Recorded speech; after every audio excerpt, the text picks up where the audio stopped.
Boa tarde, boa noite, boa madrugada. Vamos aqui agora à nossa terceira aula desse mini curso preparatório para o exame da ordem. Lembrando que esta é uma mini aula, daquele resumo, né, de uma grande aula. Gente, nós estávamos falando sobre o controle de constitucionalidade. Falei aqui, fiz uma comparação entre o controle concentrado e abstrato e o controle, né, difuso e interpartes, concreto. É concreto porque você sabe que o problema é seu, você está levando o teu problema até o juiz para que o juiz resolva para você o seu problema. Acidentalmente, ele tem que dizer que a lei não está de acordo com a Constituição. Qualquer juiz ou tribunal pode fazer. No caso do STF, não. Somente o 444 que pode fazer uma ação direta no Supremo Tribunal Federal. Tá bom? É uma ação que vai diretamente para o Supremo Tribunal Federal. O Procurador-Geral da República é um dos legitimados ativos para a propositura do controle. Lembrando que é o 444, só tem que lembrar, né? No caso das pessoas aí, é Presidente da República, Procurador-Geral da República, Governador do Estado e Governador do Distrito Federal. No caso do controle difuso, a gente vai chegar ali no tribunal, seja ele qual for, e lembrar que tem a maioria absoluta dos membros que tem que resolver sobre o caso de um controle de constitucionalidade, ou seja, uma simples turma ou uma Câmara não podem tratar de controle de constitucionalidade, somente o Pleno pode tratar, essa é a cláusula de reserva de plenário. Lembrando que quando o juiz julga, né, pessoal, o juiz ele vai ter o mérito ali do processo, é a procedência ou improcedência daquilo que você está pleiteando. O fundamento é dizer que a lei não está de acordo com a Constituição. Por isso que é uma questão que prejudica a análise do mérito. É uma questão prejudicial de mérito. Pensa bem, né? Você está pedindo de volta o seu dinheiro da época, enfim, de um tributo que foi criado de forma errada. Você pede o dinheiro de volta, restituição do débito, só que quando o Estado vai conceder a procedência do pedido para você, o mérito, ele tem que dizer o quê? Que a lei não está de acordo com a Constituição, não respeitou o prazo de 90 dias, não respeitou a virada de exercício, alguma coisa nesse sentido acabou acontecendo, tá? Então aí nós temos que essa questão está prejudicando a análise do mérito por parte do, é, do juiz. Agora, importante aqui, gente, lembrando que o tribunal, ele faz por meio da maioria absoluta dos membros, né? Então é o pleno que faz, ou o órgão especial que vai fazer o julgamento do controle de constitucionalidade. Isso é diferente do que acontece, né, quando o pleno e o órgão especial já tratou de muitas vezes do mesmo assunto, aí qualquer turma pode tratar do assunto também. Então, de início, não é uma turma qualquer que pode tratar do controle de constitucionalidade, nem turma nem Câmara, isoladamente não. É todo pleno. Essa é a cláusula de reserva de plenário, só que acrescenta-se também ali o órgão especial. Criou-se um órgão especial por questão, né, de regimento interno do tribunal. Falou, ó, esse órgão ele vai cuidar das ações do controle de constitucionalidade. Só que se o pleno já julgou muitos casos iguais e o órgão especial também, aí uma turma qualquer, ela já tem uma orientação jurisprudencial correta para poder julgar também. Então aí ela acaba podendo fazer esse julgamento, tá bom? Bom, gente, vamos lá. Vamos levar em consideração aqui também que o Supremo Tribunal Federal, em regra, quando ele diz que algo é inconstitucional, né, na ADI, se ela for procedente, a lei nunca deveria ter existido. Então, o efeito é retroativo, tudo o que aconteceu tem que ser anulado, certo? Esse é o efeito retroativo, é o efeito regra do controle de constitucionalidade, tá bem? É o efeito regra do controle de constitucionalidade. Só que às vezes isso acaba não sendo muito interessante para o Estado. Então, ele acaba modulando os efeitos temporais de uma sentença no controle de constitucionalidade. Isso por meio de 2/3, tá? Por meio de 2/3. Gente, é muito importante ler o materialzinho também, porque você trabalha a sua memória de diversos modos. Se você só vê o professor falar, você só raciocina de um tipo de modo, uma forma só. Interessante você ler, fazer questão, muito importante isso, gente. Não deixe de fazer as questões sobre esses assuntos, tá bom? Não deixe de fazer, não deixe de fazer a leitura também do materialzinho. Tá, vamos fazer certinho, vamos fazer bem feito aí, né, em 40 dias. Acho que vale a pena você se entregar o máximo que você pode. Tá bom, gente? Então, a troca, né, a modulação dos efeitos temporais do controle de constitucionalidade é a troca de efeito ex tunc para efeito ex nunc. Tunc é T de testa, bateu na testa retroage. Nada do que aconteceu vai prevalecer, vai anular tudo. Agora, nunc, bateu na nuca, vai para frente, tá bom? Ex tunc, ex nunc. Ex nunc é o efeito prospectivo. De agora para frente, a lei não vale mais. Só que o que aconteceu para trás a gente deixa para lá. Só você imaginar, né? Uma lei que criou ali 300 cargos de auditores fiscais. Muito difícil você pegar essa lei e anular todos os atos administrativos que foram feitos por esses auditores fiscais, que foram nomeados baseado num concurso público feito por conta dessa lei. Uma lei, digamos assim, né, hipoteticamente inconstitucional. A inconstitucionalidade dessa lei vai ser declarada, mas o que já aconteceu, aconteceu. Agora, somente a partir de agora que não vai mais prevalecer os atos administrativos. Tá bom, gente?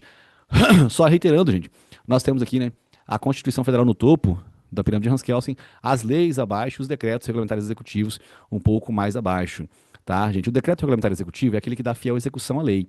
A lei do meio ambiente diz que os locais devem ser preservados. O decreto regulamentar executivo é a forma que vai ser realizada essa preservação. É um material escrito bem pormenorizado. Imagina, também temos a lei orçamentária anual. A lei orçamentária anual é exatamente ali o valor, o orçamento que vai ser gasto em eventual obra pública. E o decreto regulamentar executivo é como é que vai ser realizado isso. Quantos servidores que vão para cá, quantos que vão para lá, como é que vai ser o transporte. Então, isso é por meio de um decreto regulamentar executivo. Isso é para dar fiel execução à lei. Tá bem? Para dar fiel execução à lei. Tá, vamos reformar aí as areninhas aqui na cidade de Votuporanga. Ah, vamos reformar. E como é que vai ser essa reforma? Ah, aí o chefe do executivo que vai definir ali qual que é o caminho correto, tá? Quantos servidores que vão para o lugar, quantos servidores que vão para o outro local. Tá bom? Gente, depois nós passamos aqui à criação da administração pública indireta. A União, ela cria autarquias, fundações públicas, sociedades de economia mista e empresas públicas. Essa é a administração pública indireta, tá bom? A administração pública direta, dentro dela você faz a desconcentração administrativa, poder legislativo, executivo e o poder judiciário, tá? A União, dentro dela, tem os três poderes. Só que dentro do Poder Executivo, você faz a desconcentração para ministros, ministérios, né, diretorias, secretarias, órgãos subalternos, comitês, tudo isso que é fruto da desconcentração administrativa. Agora, de dentro da União, a gente sai e vai para fora. Para fora, a gente cria administração pública indireta. Você sai de um lugar e vai para o outro. Essa é a administração pública indireta. Correto? Beleza, gente? Lembrando que a União, então, ela para mostrar a logística da administração pública indireta, a criação de autarquias, eu acabei fazendo uma analogia aqui com os direitos humanos, né? Eu disse que antes da primeira dimensão nós vivíamos num estado absolutista em que o rei fazia o que ele bem entendia. Ele manipulava, fazia tudo do jeitinho dele, era ruim, as pessoas sofriam muito, então elas buscaram liberdade. A liberdade é, Estado, eu quero que você se afaste, eu quero ter direito à herança, quero ter direito à propriedade, quero ter direito político, eleitoral, quero votar, quero escolher quem vai administrar o meu estado. Então a gente retira o Estado e traz a logística da liberdade, né, por meio de eleições, sim, e democracia e tudo mais. Aí acontece que essa liberdade acaba se confundindo com libertinagem. Então o Estado ele precisa voltar para trazer a igualdade por meio de educação, saúde e cultura. Só que para ele conceder educação, saúde e cultura para a população, ele tem que elevar a carga tributária novamente. Acaba se tornando algo parecido com aquilo que foi antes da primeira dimensão dos direitos humanos. Aí fica ruim, fica improdutivo. Então, o que o Estado faz? Ele acaba delegando isso para alguns particulares, né? Para a Oi, Tinha, Vive é Claro, para cuidar, por exemplo, da telefonia pública do país, ou para as concessionárias que acabam ali fazendo as rodovias, reformando as rodovias. Só que ela cria, né, gente? Ela cria uma autarquia. Ela cria uma autarquia, a autarquia é criada por meio de lei, e aí fiscaliza tudo isso. A autarquia ela regula, imagina a Anatel ela regula as agências nacionais de telefonia, assim como também a Agência Nacional de Transporte Terrestre regula ali as concessionárias dos transportes, no caso dos pedágios, para verificar se estão muito altos os valores ou não, tá bom? Então, essa é a função de uma autarquia. Uma autarquia é essa daqui. Temos várias autarquias, por exemplo, em Votuporanga você tem a Saev. A Saev é uma autarquia que cuida, do tratamento de saneamento básico aqui, na água e esgoto na cidade de Votuporanga. É a Saev, essa é uma autarquia, tá bom? Aqui, para quem está anotando, pessoal, primeira dimensão dos direitos humanos, o Estado abstenteísta é o Estado que não faz nada, ele fica na dele. Agora, na igualdade, você tem que trazer ações afirmativas por parte do Estado para poder trazer essa lógica da igualdade, tá bom? Gente, depois eu trouxe a baila aqui. Leis, leis ordinárias e leis complementares, né? Quando você lê a palavra lei, lei ordinária e lei específica, você está lendo somente lei, tá? Agora, quando você lê lei complementar, aí você está lendo lei complementar mesmo, tá bom? As autarquias que nós temos são várias autarquias, né? ANAC, Anatel, Anvisa, ANA, então a Agência Nacional de Vigilância Sanitária, a Agência Nacional de Aviação Civil, são várias autarquias. Agora, esse desenho aqui é extremamente importante, gente. Desenho para a prova da OAB, muito, muito importante. Olha só. Aqui você tem as autarquias criadas por lei e você também tem aqui as sociedades de economia mista e empresas públicas sendo autorizadas a sua criação por meio de lei. A lei autoriza a criação da sociedade de economia mista e empresa pública e a lei cria a autarquia.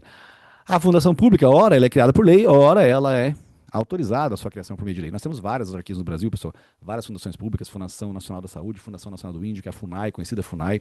Temos sociedades de economia mista, empresas públicas. Temos muitas pessoas jurídicas da administração pública indireta. Cada ente federativo, ele pode criar essas 4 pessoas jurídicas da administração pública.